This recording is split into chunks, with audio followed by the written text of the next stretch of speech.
Hello everyone, कैसे हैं आप लोग सभी के सभी। एक बार फिर से आप सभी का स्वागत है आपकी अपने यूट्यूब चैनल विजन बैंकिंग पे। इस सेशन में आप सभी के साथ डिस्कस करेंगे how to prepare general awareness और banking awareness for bank exam mains examination 2024। आप सभी को पता है आपका आरआरबी क्लर्क प्रीलिम्स ओवर हो चुका है, आपका आरआरबी पीओ प्रीलिम्स ओवर हो चुका है और 2 दिनों का आईपीएस क्लर्क का प्रीलिम्स ओवर हो चुका है। 31 का पेपर स्टिल बचा हुआ है और इसके बाद जो आपके 3 अपकमिंग एग्जामिनेशन होंगे that is your RRB PO का मेंस, आरआरबी क्लर्क का मेंस एंड आईपीएस क्लर्क का मेंस। 29 और 30 सितंबर को आपका आरआरबी पीओ मेंस है। नेक्स्ट वीक आपका आरआरबी क्लर्क मेंस हो रहा होगा और उसके नेक्स्ट वीक में आपका आईपीएस क्लर्क मेंस हो रहा होगा। तो अपकमिंग 3 एग्जामिनेशन आपके मेंस के हैं और मेंस में जो एक इंपॉर्टेंट टॉपिक होता है दैट इज जनरल अवेयरनेस और बैंकिंग अवेयरनेस। ये एक बहुत ही इंपॉर्टेंट रोल प्ले करता है आपकी मेंस की जर्नी में, क्योंकि अगर आप मेंस की बात करोगे तो 2 सब्जेक्ट जो आपके सबसे ज़्यादा स्कोरिंग टॉपिक्स होते हैं वो होते हैं आपके बैंकिंग अवेयरनेस या जनरल अवेयरनेस और एक होता है आपका इंग्लिश का सेक्शन।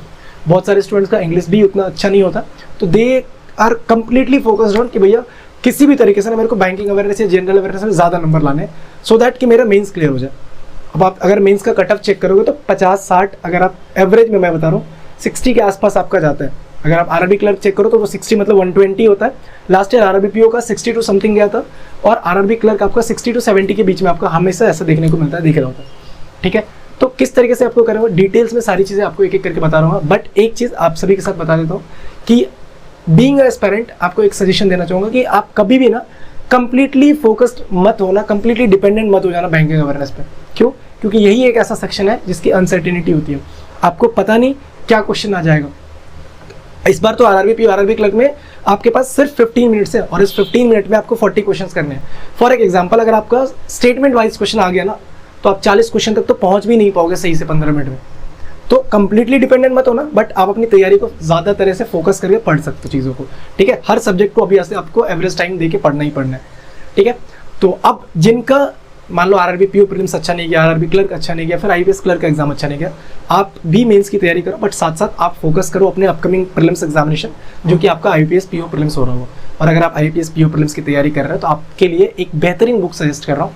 दिशा पब्लिकेशन की बुक है, कॉम्प्रिहेंसिव गाइड है आपके आईपीएस पीओ के लिए।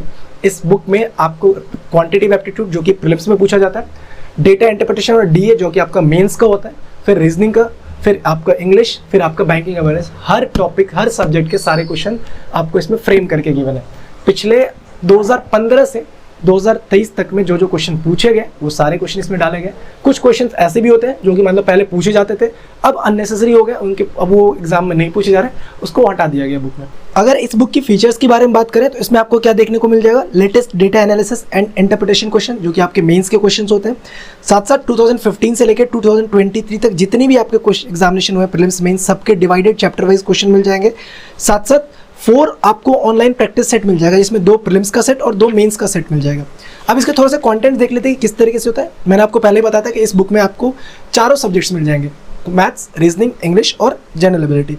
अब देखो मेंस आपको क्वांटिटेटिव एप्टीट्यूड में एक एक करके सारा दिख रहा होगा। सेम वाइज डीआई और डेटा सफिशिएंसी जो आपके मेंस का टॉपिक है वो भी इसमें अलग से गिवन है। Reasoning ability and computer aptitude आपको देखने को मिल जाएगा।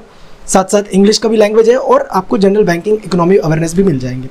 अब किस तरीके से क्वेश्चन देखने को मिलेगा, फॉर एग्जांपल मैं एक टॉपिक उठा लेता हूँ परसेंटेज का। देखो परसेंटेज आपको 56 टू 63 में मिल जाएगा।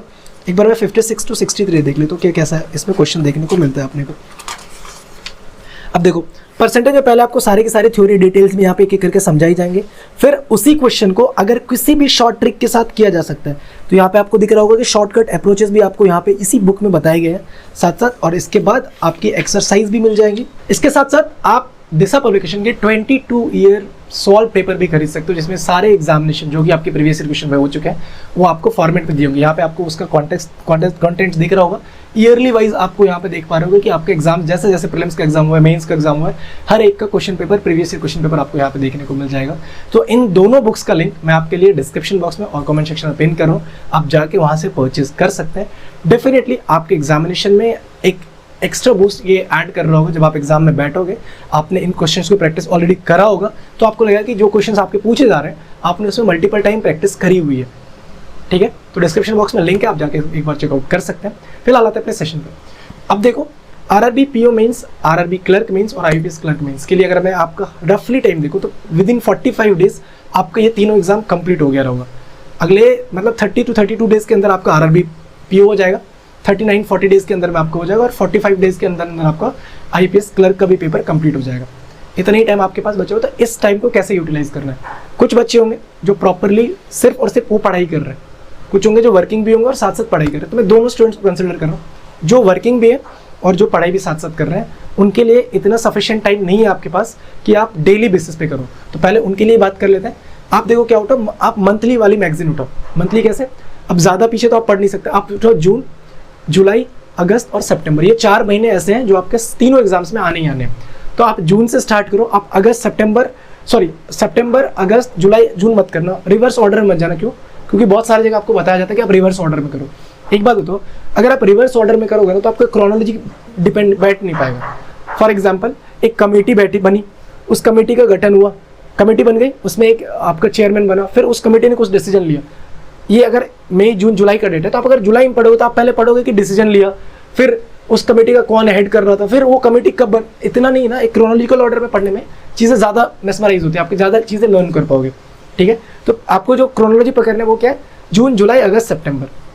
ठीक है, अब जब भी आप मंथली मैगजीन उठाओगे तो एक पब्लिकेशन का या फिर एक किसी भी ऑर्गेनाइजेशन का नहीं उठाना, 2 उठाना। फॉर एग्जाम्पल, कोई बच्चा अफेयर्स क्लाउड का कर रहा है, कोई आपका कहीं से भी कर, जहाँ से भी कर रहा है, आप बैंकिंग 20 अड्डा 247 से कर रहे हो, कपिल काटपाल सर से करो। अगर आप मेरी मानते हो तो मैं आपको 2 जो सजेस्ट करता हूँ, दैट इज आप अड्डा 247 से आशीष गौतम सर की पढ़ो और कपिल काटपाल सर की पढ़ो। ठीक है, ये दोनों मतलब मेरे को लगता है कि बेस्ट है। और भी टीचर है बेस्ट होंगे, मेरे को उनके बारे में उतना आइडिया नहीं है, बट ये दोनों है। और ये कोई प्रमोशन नहीं कर रहा हूँ मैं इन आशीष गौतम सर का और कपिल काटपाल सर की, और इन सभी एजुकेटर्स को आई डोंट थिंक सो कि प्रमोशन की जरूरत भी है। ठीक है, तो आप कैसे पढ़ोगे, आपने मैगजीन उठाई, मान लो पहले अड्डा 247 को उठाया, तो आप पहले वीक का वहाँ से पढ़ो। ठीक है, फिर आप कपिल काटपाल सर की PDF से पहले वीक का पढ़ो। इसमें क्या होगा कि कुछ चीज़ें जो शायद से पहले वीक में अड्डा 247 पे छूट गई होंगी, वो आपको कपिल काटपाल सर की में मिल जाएगी, या फिर कपिल काटपाल सर ने जो नहीं पढ़ाया होगा वो आपको अड्डा 247 मिल जाएगा। और मेजॉरिटी ऑफ द क्वेश्चन आपको ऐसा देखने को मिलेगा कि जो कि दोनों PDF में होगा, है ना। मतलब वो आपका रिवीजन हो गया, एक बार में 2 रिवीजन, यहाँ पे पढ़ा वहाँ पे पढ़ा, फिर आप क्विज़ेस पे जाओ। इसी तरीके से सेकंड वीक पढ़ो, फिर सेकंड वीक का दोनों पढ़ो, फिर क्विज़ेस लगाओ। ऐसे में क्या होगा, कुछ न्यूज़ आपको दोनों PDF में अलग अलग मिल जाएंगे, मेजॉरिटी ऑफ द क्वेश्चन आपको मिल जाएगा सेम मिल जाएगा, जहाँ से आपकी प्रैक्टिस बहुत ही तगड़ी तरीके से हो जाएगी। तो इसी तरीके से आप 4 महीने करो। अगर आपको लगता है कि 4 महीने से आप करने के बाद भी आपके पास टाइम बच रहा है, तो फिर आप चाहो तो मई का कर सकते हो, बट पहले 4 महीने का ज़्यादा करो। ठीक है, सिमिलरली जो बच्चे डेली कर, जिनके पास टाइम है, देखो टाइम कहने का मतलब कम से कम आपके 3 घंटे लगेंगे डेली का। ठीक है, और 3 घंटे में क्या करना है, आपने भी जून से उठाना है, जून, जुलाई, अगस्त, सितंबर। ठीक है, अगर एक दिन में 3 दिन का कर रहे हो आप, तो आपके कितने, 30 दिन में 90 दिन का हो जाएगा, होगा ना। थोड़ा सा पुश करना पड़ेगा। अभी जो आप पढ़ रहे हो वो तो 1 महीने बचा हुआ है ना, अगस्त तो आपका बचा हुआ है, सितंबर बचा हुआ है, तो 90 प्लस का 30, 120 आपका कवर हो जाएगा। अब उन 3 दिनों को कैसे करना है, जैसे मैंने आपको मंथली वाली मैगजीन बताया, आपको भी वैसे ही करना है। लेकिन अब आपके पास टाइम ज़्यादा है तो आपको थोड़ा सा मेहनत ज़्यादा करनी पड़ेगी। क्या, आप डेली वाला PDF पढ़ो, या अगर मैं एक चीज़ और बताता हूँ, अगर आपके पास टाइम है ना, PDF से बढ़िया आप 1 घंटे की सेशन होती है ना हर एजुकेटर की, अगर आप उसको 2x पे देखोगे तो आधे घंटे में बनेगा। मतलब 1 घंटे में आप 2 एजुकेटर की वीडियोस देख सकते हो। अग्री कर रहे हो? ठीक है, अब आप 2x पे देखो। अब बोलोगे भैया PDF में और उसमें क्या अंतर है? जब आप किसी चीज़ को सुनते हो ना, या फिर देख के पढ़ते हो ना, तो वो चीज़ें ज़्यादा रिकॉल होती है ना। मान लो मेरे को याद है कि नेफेड का जो हेड है वो कौन है, जेठा कुछ अहिर करके, ऐसे करके, एग्जैक्ट मेरे को सरनेम नहीं याद, जेठा अहिर है। मान लो मेरे को कैसे याद है, शीतल मैम पढ़ाती है एक ऑलिव बोर्ड, उन्होंने एक सेंटेंस बोला था, नेफेड का हेड मेरे जेठ जी है। अब वो चीज़ें मतलब दिमाग में स्ट्राइक कर जाती है, जेठ जी मतलब जेठा, ऐसे करके। वही चीज़ है, जब आप वीडियो से पढ़ते हो ना, आपको चीज़ें जल्दी याद होती है, समझ में याद आती है, तो आप वीडियो से पढ़ो। और मैं बता रहा हूँ मेजॉरिटी ऑफ द क्वेश्चन आपके कॉमन आएंगे ना, तो आपके टाइम भी बचेगा, मल्टीपल टाइम रिवीजन भी आपका और होगा। तो ये सारी चीज़ें आपके एक साथ आपकी तैयारी में जुड़ रही होंगी। ठीक है, तो आपको क्या करना है, पहले फर्स्ट वीक का पढ़ो, फर्स्ट वीक का वहाँ से पढ़ा, 3 दिन का, आपको तो वीकली पढ़ना ही नहीं, आपको 3 दिन पढ़ो। मान लो कि आपने 1 जून पढ़ा, पहले अड्डा 247 के सेम डे पे 1 जून का पढ़ो कपिल काटपाल सर, 2 जून 3 जून, एक दिन में 3 दिन से ज़्यादा का आपको कवर नहीं करना है। ठीक है, आपने जो उसको पढ़ा है, आप फिर लिखने मत बैठ जाना, लिखने उन्हीं रिपोर्ट्स जितने भी देखें जिसमें आपको लगे कि डेटा कॉम्प्लिकेटेड है, अपॉइंटमेंट, इन सबको लिखना मत, क्योंकि आप जब वीडियो वाली लेक्चर से पढ़ रहे हो ना, तो मल्टीपल टाइम रिवीजन आपकी वीडियो में हो जाती है। ठीक है, तो जो आपको लगे रिपोर्ट्स है या फिर कुछ आपको डेटा, जैसे बजट का डेटा है, वो आपको पर्टिकुलर लिख लो अच्छे से और उसको डेली पढ़ो, क्योंकि बजट से आपके 3, 4, 5 क्वेश्चन बनते हैं वहाँ पे।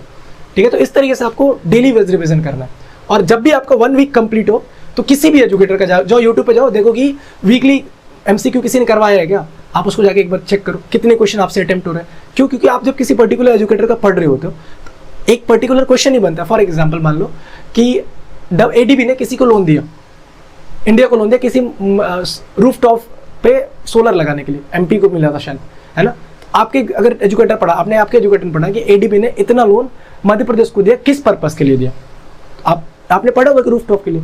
बट जब आप कहीं और एमसीक्यू लगा रहे हो तो वहां पे क्या क्वेश्चन आएगा कि सोलर रूफटॉप लगाने के लिए मध्य प्रदेश को एडीबी ने इतने का लोन दिया, वहां पे आपको क्या करना पड़ेगा, लोन नंबर याद करने पड़ेंगे। तो ये सारी चीजें आप ज्यादा रिकॉल कर पाओगे, ठीक है। इस तरीके से फिर जब आपका वीक 1 कंप्लीट हो तो आप भी क्या लगोगे, एमसीक्यू में अटेम्प्ट करोगे, क्विजेस अटेम्प्ट करोगे।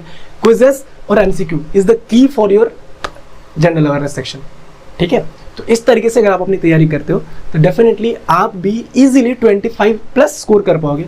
और 25 प्लस स्कोर करना मेंस के एग्जामिनेशन में एक सब्जेक्ट में कितना इंपॉर्टेंट होता है, ये उन्हीं से जाके पूछो जिन्होंने एक बार मेंस दिया हुआ है, ठीक है। या फिर जिनका कुछ नंबर से छूट रहा है, then you will get to know कि कितना इंपॉर्टेंस है उस 25 या 20 नंबर का, ठीक है।